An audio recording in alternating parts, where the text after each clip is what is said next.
Number 10. Matter Eater Lad. The good old Matter Eater Lad. While definitely one of the most ridiculous powers, there are certain circumstances where Matter Eater Lad can come in super handy. He can eat anything, so if there is something blocking your way or you're trapped, Matter Eater Lad might actually be able to get you where you need to be or help you escape. And pre-0 hour Matter Eater Lad could actually also consume matter at an accelerated rate, both eating super fast and digesting super fast. So not only can he eat materials deemed indestructible because he can literally eat anything, but he can also eat an unlimited amount of matter thanks to his super fast digestive system.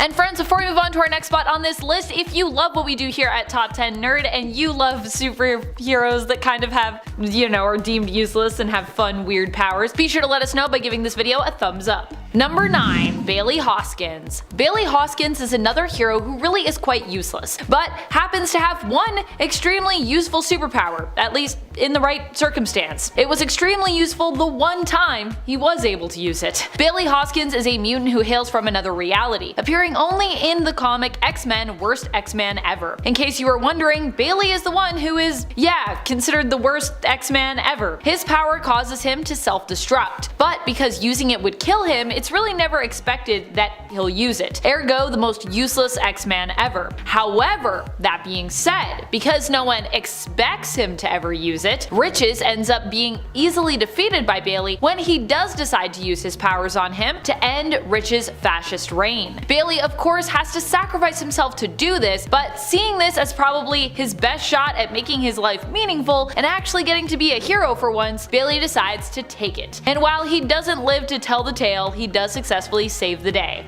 Number 8. Rainbow Girl. Rainbow Girl is another hero who gets a lot of flack when it comes to her powers. And honestly, I get it. Rainbow Girl is kind of the worst, especially if we're talking about the weird sexism that's implied in her power set and in her character. Rainbow Girl basically can manipulate the emotions of others, with various colors representing different emotions, kinda like the various lanterns. And in fact, that might not even be all she can do. She can basically just harness the awesome power of emotions, whatever that means. Instead of harnessing the power of an emotion to create light-based energy constructs, Rainbow Girl can instead kinda use her power to channel that emotion. While in her first appearance in Adventure Comics issue 309, we see her get rejected from the 30th century based Legion of Superheroes, her powers have been shown to be useful at times. She can actually manipulate the emotions of others apparently, and at one point is apparently able to use them to make everyone desire her. However, we need to acknowledge that while useful, this power set comes with one very big drawback, which is also where a lot of the sexism comes in, to be honest: mood swings. Rainbow Girl as such has never really carried forward in the comics because her very existence seems to imply that girls are both emotional and therefore often irrational.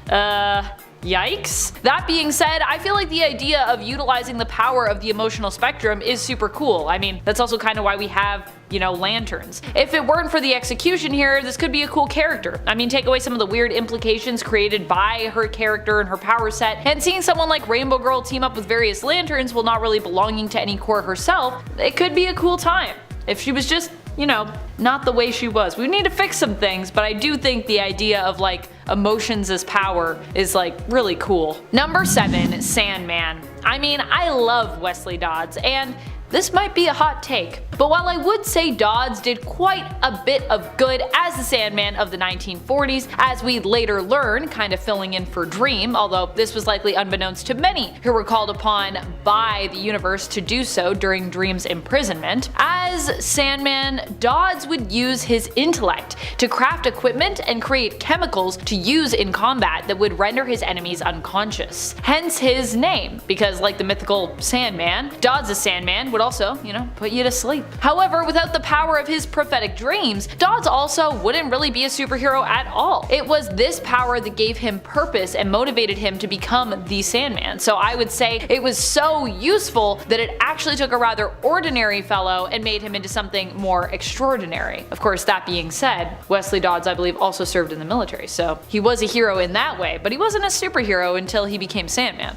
Number 6. Color Kid. Color Kid isn't usually someone you think of when you think of, useful powers. And yet, Color Kid actually worked really hard to master his powers. While there are actually tons that he has accomplished, many still think of him as useless in modern comics. Admittedly, the reboot of the continuity didn't really help him out here. However, pre-Crisis and pre-Zero Hour, his powers were more useful than you might think. In the 1966 Adventure Comics issue 351, he showcases just what he can accomplish by changing the color of a kryptonite cloud that is threatening Superboy and Supergirl, preventing them from flying. The cloud is made of green K, but Color Kid, using his powers, is able to change it to blue K, which must also affect it on a molecular level, as it no longer therefore has any effect on Superboy or Supergirl. The implication here also implies the Color Kid could in the future use his powers to help many Kryptonian heroes when they are faced with kryptonite problems, or likewise to help out Green Lanterns back when they had their weakness to all things yellow.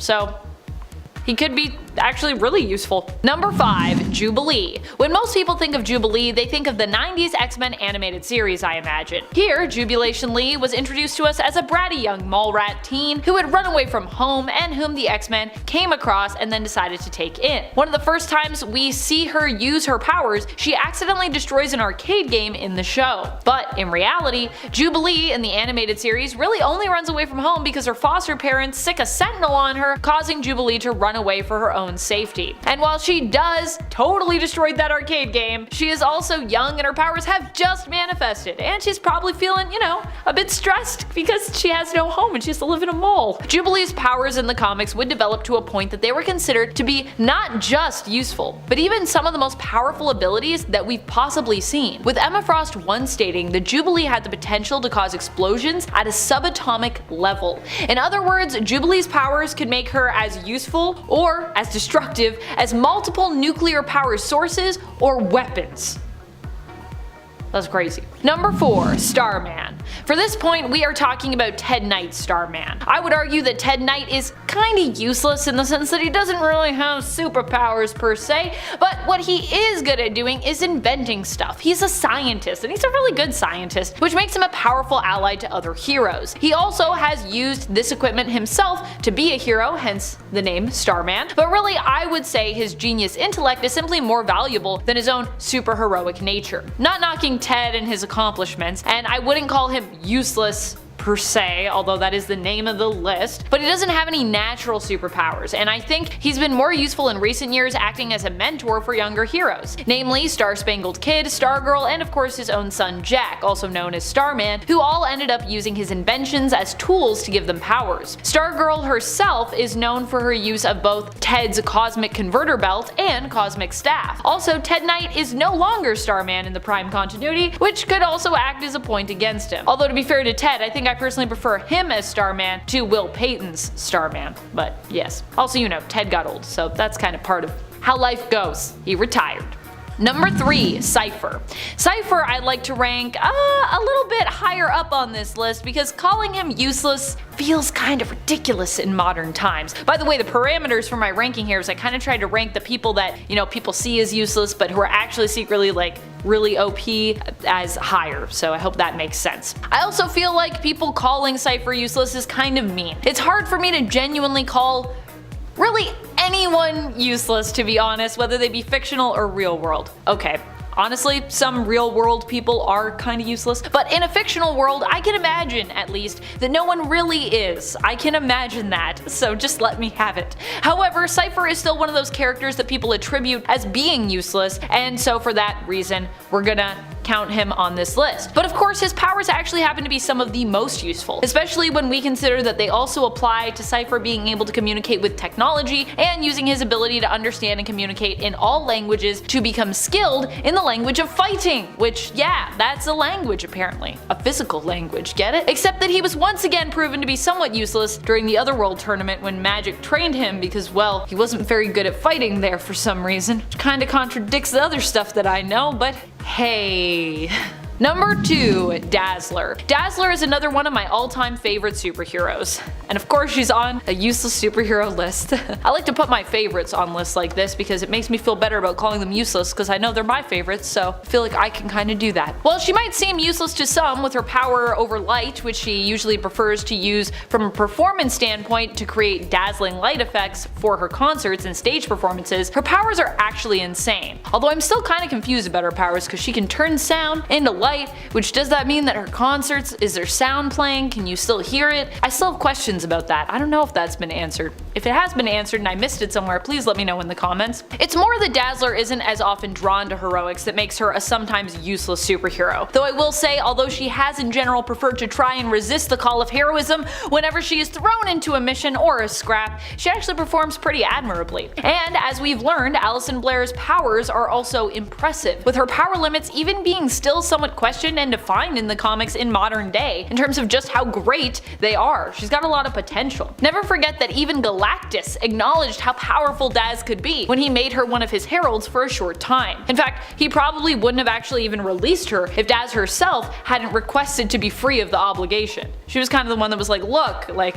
this is cool and all, but I gotta go be a singer, so send me back, man. Number 1. Squirrel Girl. Squirrel Girl is one of my all-time favorite superheroes characters. I love Duran, you know this, but I cannot ignore the fact that on paper, when I write it all down, her powers, her mutation, well, it does all sound pretty ridiculous. And she should, by all intents and purposes, not be as OP as we know her to be. However, that being said, I feel like we need to acknowledge the fact that her powers, or more likely her people skills, are insanely useful and insanely powerful. Squirrel Girl has the ability to befriend pretty much anyone, no matter their alignment, and is really, and I mean really, good at helping convince criminals to call it quits, either for the day or for the rest of their life, reforming them in some cases permanently, or as permanently as one can in comics, with just a quick pep talk. This means that often when Squirrel Girl is involved, she doesn't even have to fight villains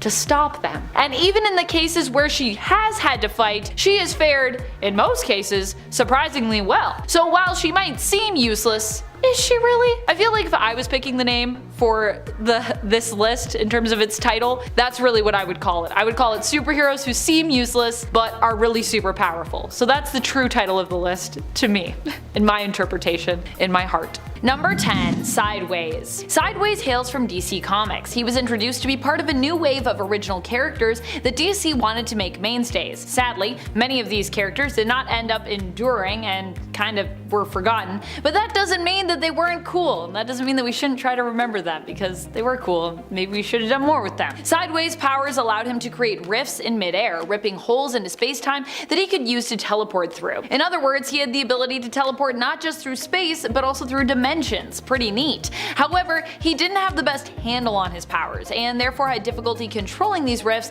in regards to where they would lead to. Not great considering how powerful this ability is, and how easy you can mess up the timeline with it if you weren't careful. However, it's still a pretty insane ability, and that actually wasn't all Derek James as Sideways could do. He can also manipulate gravity, creating mini black holes, and possesses superhuman strength, durability, and reflexes, as well as a healing factor. And friends, before we move on to our next spot on this list, if you love what we are doing here, and if you want more lists like this, be sure to let us know by clicking that like button. Number 9. Explodey Boy. Explodey Boy was one of the young mutants who fled to Genosha looking for somewhere they could thrive and be safe.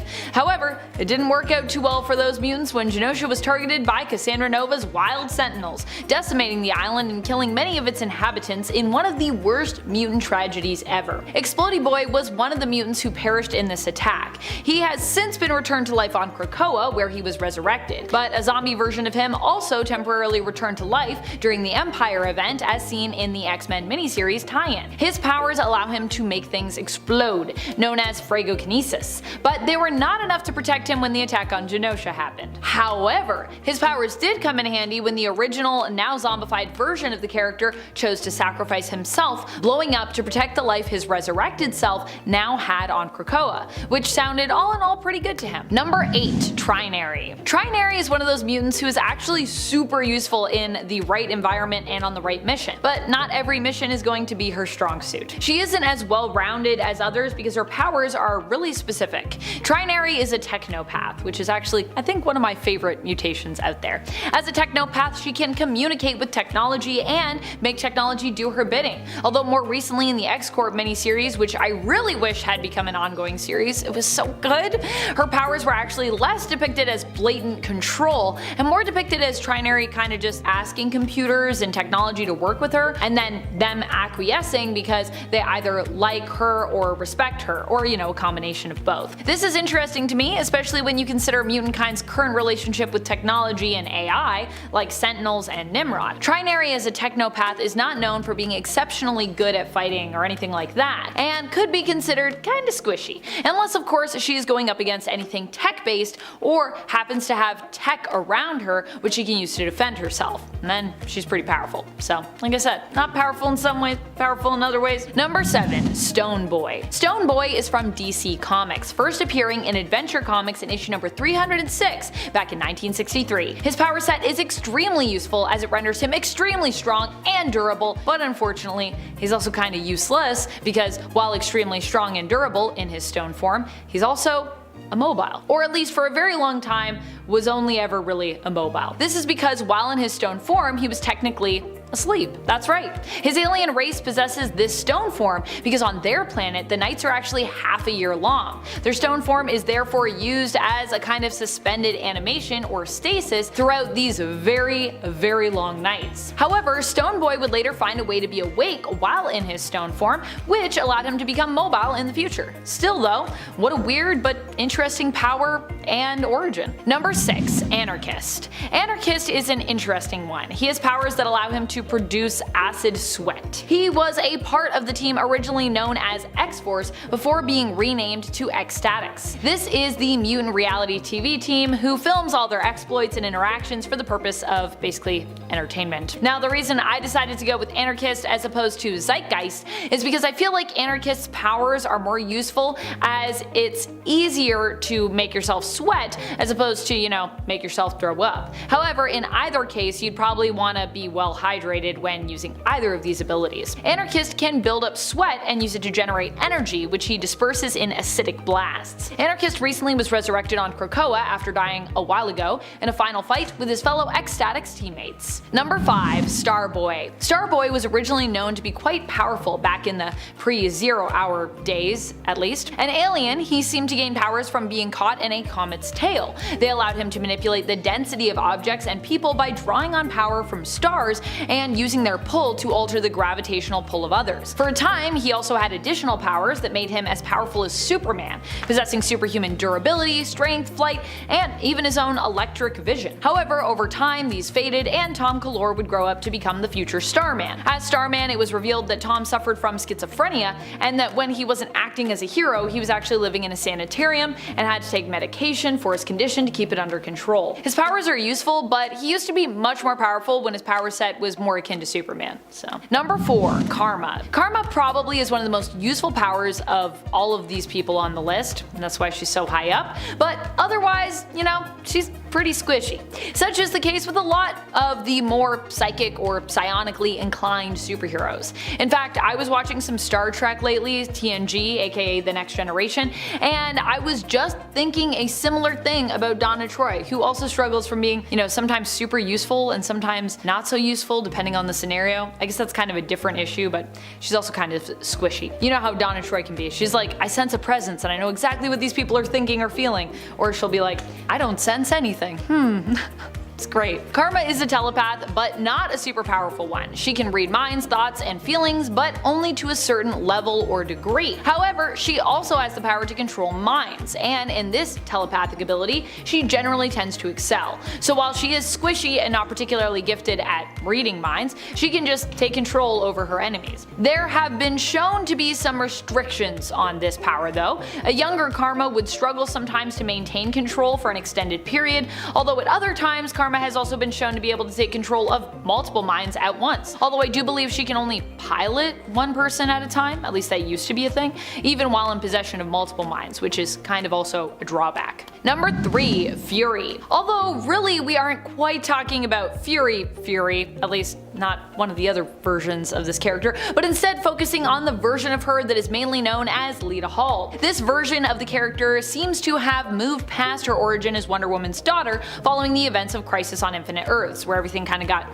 weirdly reset and restructured. Instead, we know her as the daughter of Helena Cosmatos, also Fury, who was raised instead by Admiral Derek Trevor and Miss America, aka Joan Dale Trevor. She ends up becoming the partner of Hector Hall, and the two are going to have a child together when Hector tragically dies. While dead in the real world, Hector's consciousness becomes suspended in a pocket of the dream world, with Brute and Glob turning him basically into their new Sandman after Dream's imprisonment, which all happens in the Sandman series.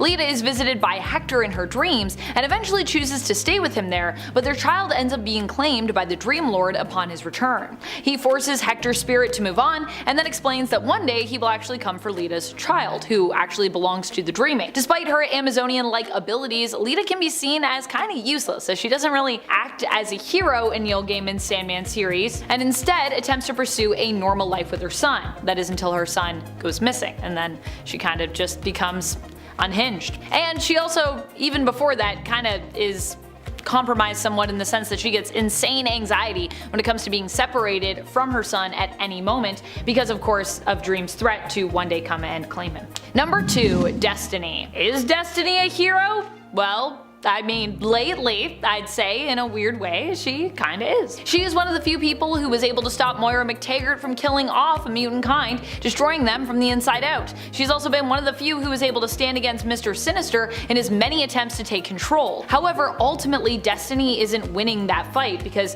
we know the Sins of Sinister event is fast approaching. And Destiny is on the Quiet Council currently, which exists to try and govern Krakoa, making life for mutants on the island nation a paradise, and defending that life that the nation is built for its residents. So I'm gonna say that right now, she's close enough to a superhero. I think we can count her on this list. I think we can just acknowledge that Destiny's been doing some pretty good things lately. When it comes to her power set, Destiny is kind of useless if we're talking about, like a fist fight to the death. But she's extremely useful when it comes to her powers, if kept out of the action. More of a guiding light for those fighting that is, better kept on the sidelines. Destiny is a precog and can use her mutant abilities to see the future. The more probable a future is, the clearer her vision of it will become, allowing her to sense which futures and outcomes are most likely. Number 1. Booster Gold. Booster Gold is kind of the epitome of what this list is about to me. His powers aren't really powers that he was born with or incurred from, a wacky lab accident gone wrong, but instead were gained through him stealing some tech in the future,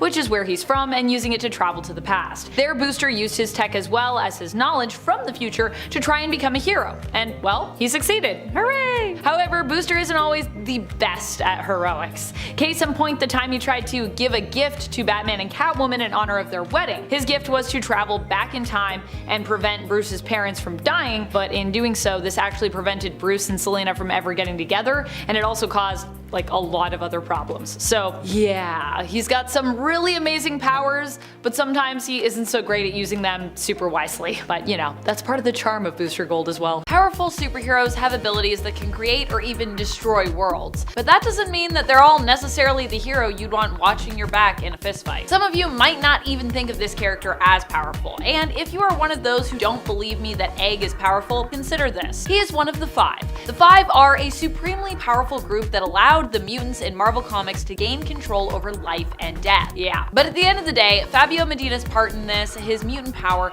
is still just sphere generation. Basically, he creates infertile eggs which can be manipulated to be used in a cloning process by the other members of the Five. It's a pretty weird power, I know. Although maybe not the weirdest mutant power out there, to be honest, but probably pretty close. What is the weirdest mutant power you can think of? For me, it's probably becoming or generating ice cream. Either of those powers. Both of those are pretty weird. Although, I might take the power to make ice cream myself, depending on what the process was, if the process was different. How about you? What mutant power would you want to have? Egg's power, which I'm not sure many of us would want, also makes him the most disposable member of the team when they are threatened, as you could get him to make some spheres in advance, and then even after he dies, you can still, just regen him using the other 4 of the 5 and the spheres that he made himself. So he gets killed the most out of those on the team. Usually voluntarily at least, but like I said, he is kind of the weakest member member of this really powerful team. And now for something quite different. We head over to DC, specifically Watchmen. Rorschach is definitely a useful character in general. He happens to gather enough intel to take down one of the smartest men around who the world thought was actually a hero,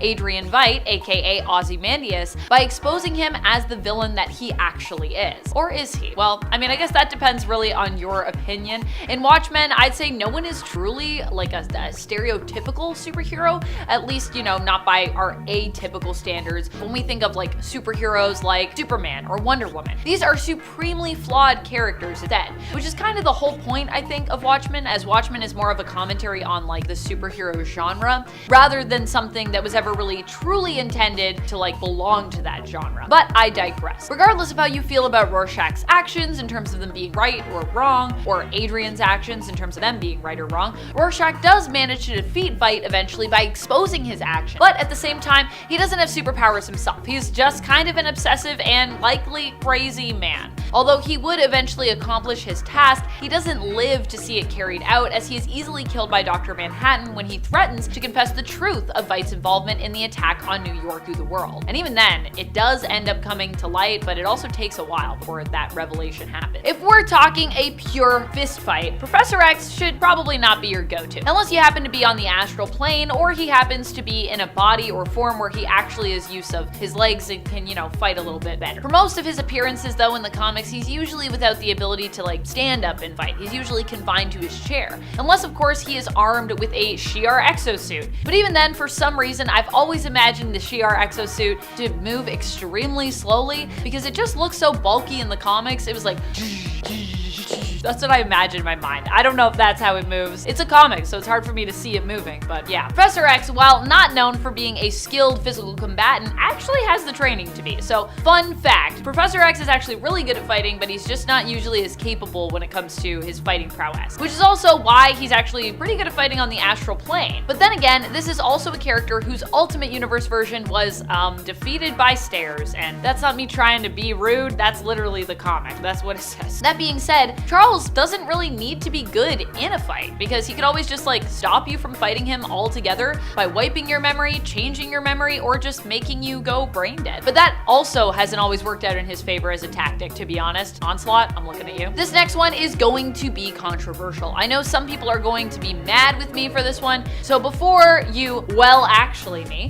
my fellow nerds, let me acknowledge the first part of the title of this list: powerful superheroes. What I'm really saying here is that John Constantine, or Constantine if you prefer, is one of the most powerful superheroes we have. He is one of the most resourceful characters I know of in comics. He has insane magical understanding and power. He's evaded death countless times and saved the world definitely more than once. He's tricked even the trickiest of demons, but also, yes, sometimes he's kind of useless in a fight. Now, granted, Constantine is capable, but that's not the issue here. It's more the fact that Constantine is a bit more scrappy and improvisational when it comes to how he approaches a fight. He also is a magic user, so he's honestly a bit squishy all around. And even if he happens to have everything together when he approaches combat, he's like super organized, super prepared, he has a tendency to betray his allies and his friends, often going rogue and kind of doing his own thing for his own reason. So yeah, sometimes this makes him kind of useless, or at least not a great person to fight alongside, especially if we're asking those that he has fought alongside in the past. Most people don't trust him, even those that are closest to him,